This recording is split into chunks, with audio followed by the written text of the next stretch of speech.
smallbizspoken.com, and I am delighted to have as my guest today Teddy Burris. Teddy is a networking strategist from North Carolina, and he comes from an interesting background of corporate America where he's had lots of experience in IT management, program development, technology sales, all kinds of great things. So he's been in the trenches, and he understands where business people are coming from. But now it is his mission, really, his business and his mission, to teach people how to network for mutual benefit. And even though Teddy and I haven't met firsthand in person, we feel like we know each other because there's no question we're kindred spirits, because we both believe in the power of connection and the importance of building genuine relationships that do, in fact, benefit each other, the win-win scenario, as they say. So, Teddy, I'm so glad to have you today, and I want to turn it over to you just a second for anything else I missed, and then I have a question for you. Great. Elizabeth, thank you for having me. And you are absolutely right. I do love the fact that we are kindred spirits in the whole philosophy and the walk the walk, talk the talk about connecting and building relationships. And you didn't know I had written the book Networking for Mutual Benefit when we first connected, and which is really pretty interesting. But you and I both truly do understand the philosophy of networking for mutual benefit. It's not about gripping and grinning and collecting business cards.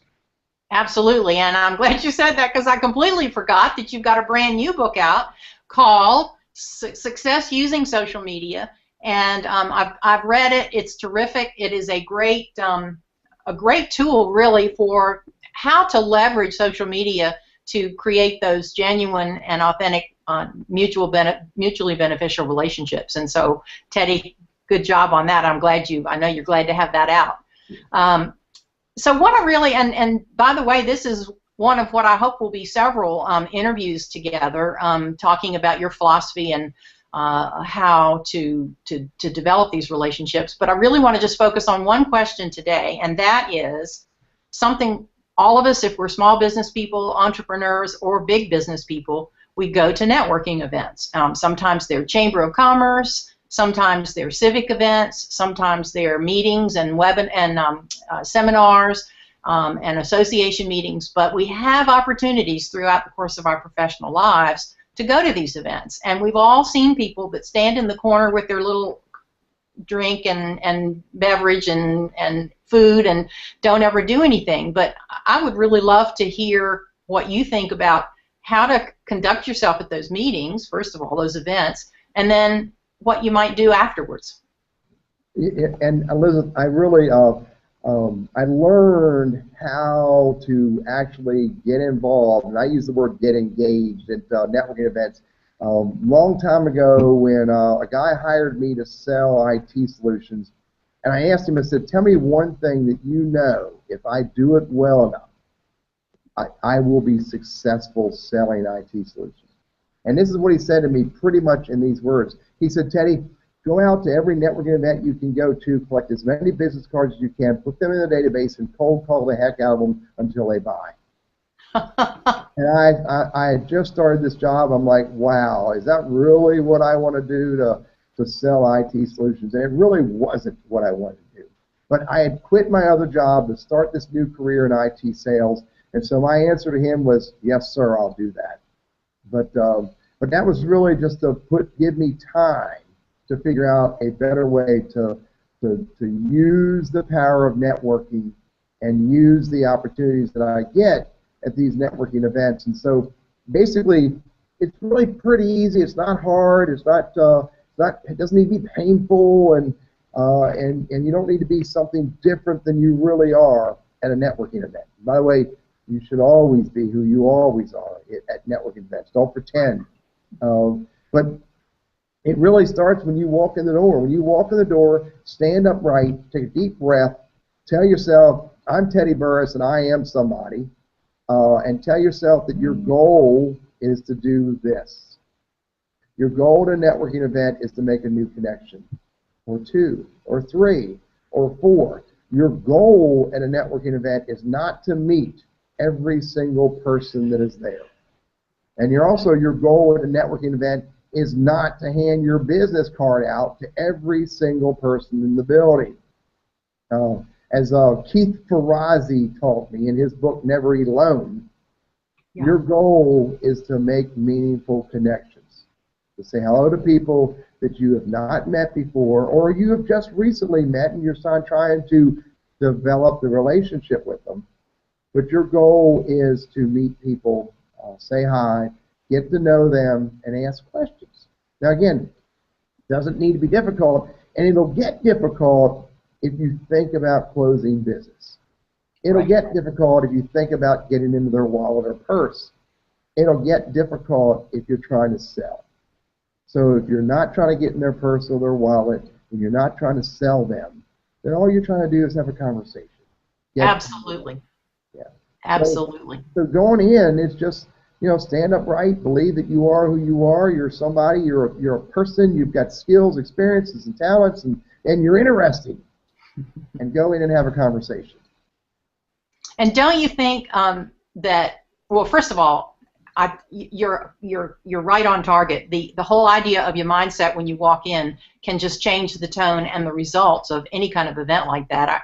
I read something somewhere that whether you're going into a business event or you're going into the grocery store, if you believe that everybody loves you and is so happy that you're there, then you'll start acting like that and you'll attract people. And it's crazy, but it works.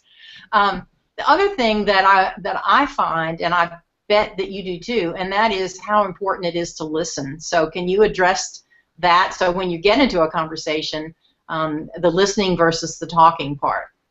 So I'm going to admit to something online here publicly that I'm really not ashamed to admit to. Well, I'm not ashamed at all to tell everybody that I've been married for 35 years to a wonderful woman who has taught me a lot. And probably the most important thing she's taught me that has affected my ability to be successful in business is to listen. Shut your mouth, Teddy, and listen. Ask real, open-ended questions and listen to the stories.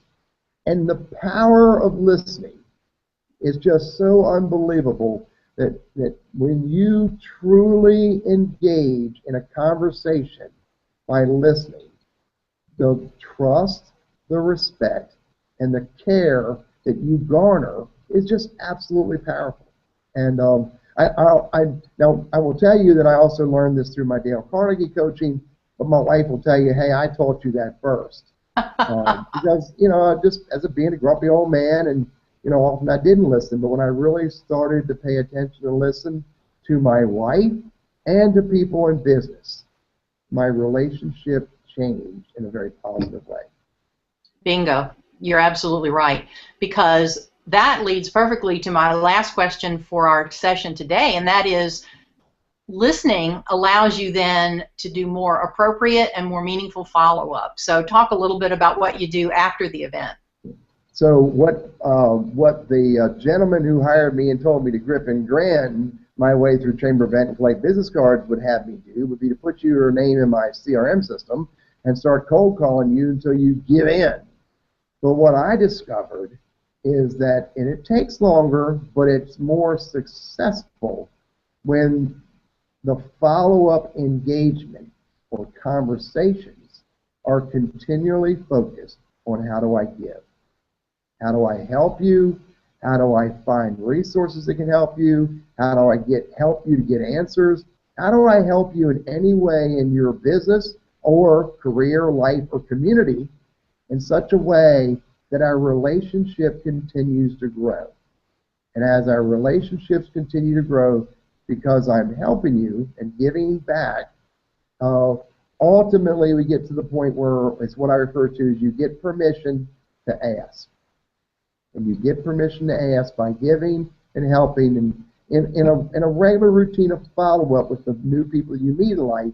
And then when you get permission to ask, then check it out. Because the relationship has grown, they're willing to listen. And they're willing to help you where they can help you. Absolutely, and I think we'll wrap this up because I know you've got to go too, but I want to just wrap it up by saying this is a perfect example of the way you practice what you preach. When you and I had some interaction on social media, and we were sort of introduced to each other by our mutual friend, Dr. Cindy Briggs,